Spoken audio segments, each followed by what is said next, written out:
Assalamualaikum warahmatullahi wabarakatuh.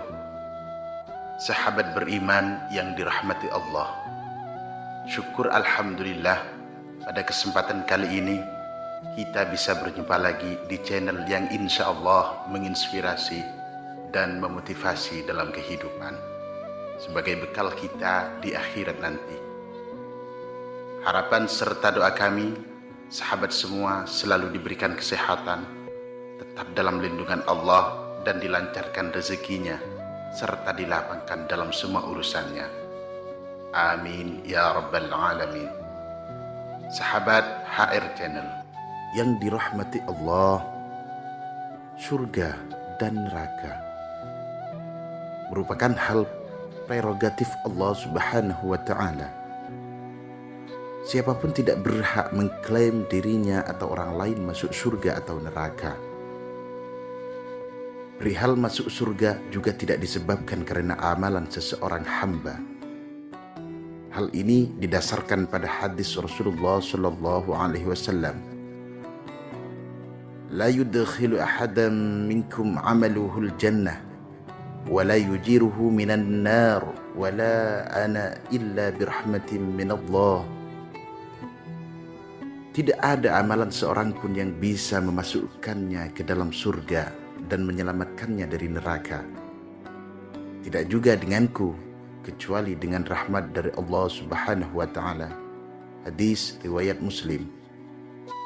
Hadis inilah yang sering dipahami secara parsial atau sempit. Pemahaman sempit akan menyebabkan tindakan yang keliru pula, seperti mengabaikan bahkan meninggalkan amal ibadah karena dirasa percuma melaksanakan amal ibadah, karena tidak menjamin seseorang masuk surga.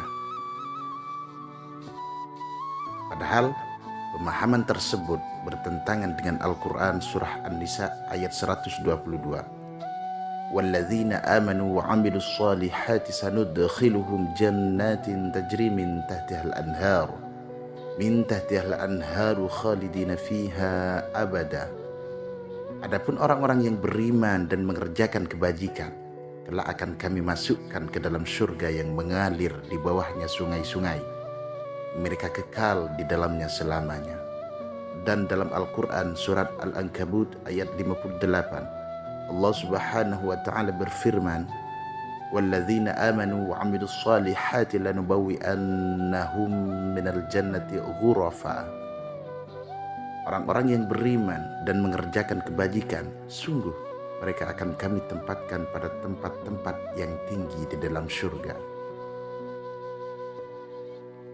Dua ayat tersebut secara tegas mengatakan bahwa orang yang beriman dan mengerjakan amal soleh akan dimasukkan ke dalam surga.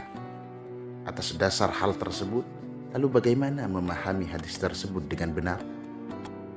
Imam Ibnu Hajar Al-Asqalani dalam kitab Fathul Bari syarah Sahihil Bukhari bahwa hadis di atas memiliki banyak penafsiran. Setidaknya ada 3 pendapat ulama ahli hadis dalam mengartikan hadis di atas. Yang pertama, melaksanakan amal ibadah merupakan suatu rahmat dari Allah.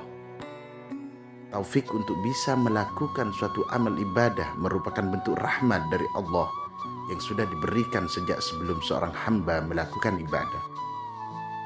Dan yang kedua, orang yang melaksanakan amal ibadah berhak mendapatkan rahmat Allah. Seorang hamba berhak mendapatkan rahmat apabila ia sudah melakukan ketaatan. Dengan kata lain, orang-orang yang tidak melakukan ketaatan tidak berhak mendapatkan rahmat Allah. Imam Ibnu Hajar mengibaratkan seorang budak yang berharap mendapatkan upah dari tuannya tanpa bekerja terlebih dahulu. Tentu merupakan hal yang tidak mungkin, sebab upah akan diberikan apabila ia telah bekerja untuk tuannya. Dan yang ketiga, inti masuk surga murni rahmat dari Allah, namun nikmat surga tergantung amalnya. Meskipun masuk surga itu murni rahmat Allah Subhanahu wa ta'ala, akan tetapi nikmat di dalamnya akan berbeda sesuai dengan kadar amal yang dimiliki seseorang. Jika kadar jika kadar amalnya banyak, maka akan mendapatkan nikmat Allah juga yang banyak. Begitu juga sebaliknya, seorang muslim yang nilai ketaatannya sedikit akan masuk surga yang di dalamnya terdapat kenikmatan yang sedikit pula. Kesimpulannya bahwa rahmat Allah Subhanahu wa Ta'ala yang menyebabkan orang masuk surga berhak diperoleh orang-orang yang telah melakukan ketaatan kepada Allah Subhanahu wa Ta'ala, dan bentuk ketaatan dijawantahkan melalui kemaluan dan kemampuan seorang hamba melaksanakan amal ibadah. Wallahu a'lam. Semoga Allah selalu memberikan nikmat serta rahmatnya kepada kita semua. Amin ya rabbal alamin. Demikian video pembahasan kali ini yang bisa saya bagikan. Semoga bermanfaat. Wassalamualaikum warahmatullahi wabarakatuh.